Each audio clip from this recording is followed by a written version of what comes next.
2018 s'achève avec son lot d'événements.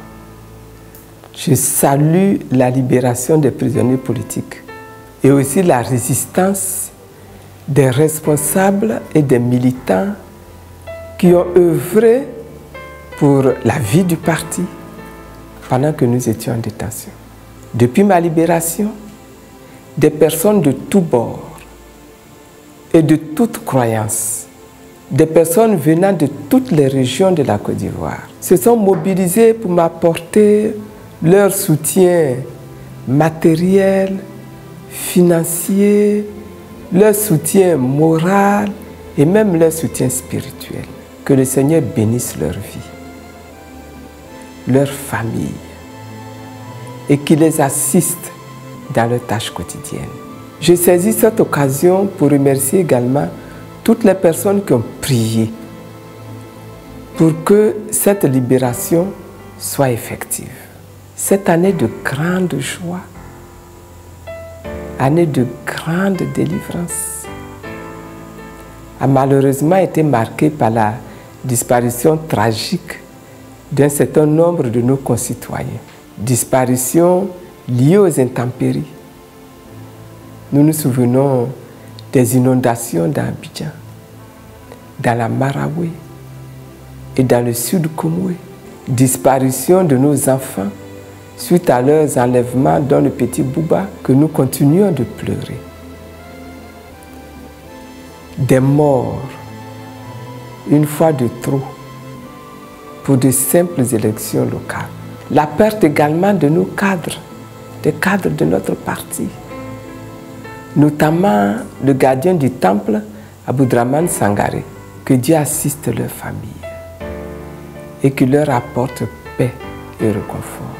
Je continue de déplorer la détention de la trentaine de militaires et de civils qui ont été soustraits de l'ordonnance d'amnistie. J'appelle de tout mon cœur leur libération. Je préconise en outre que dès à présent,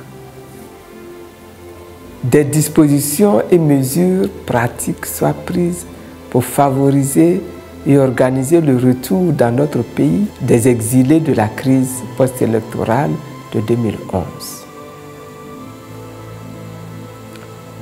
Nous sommes conscients que notre pays est traversé par des blessures et des déchirures profondes.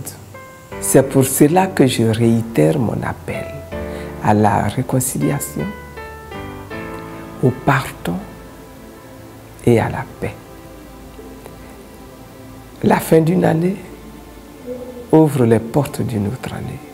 Pour ma part, je souhaite pour l'année 2019 que la grâce divine qui m'a été faite s'étende au président Laurent Gbagbo et au ministre Charles Blé Goudé et aux civils et militaires encore incarcérés.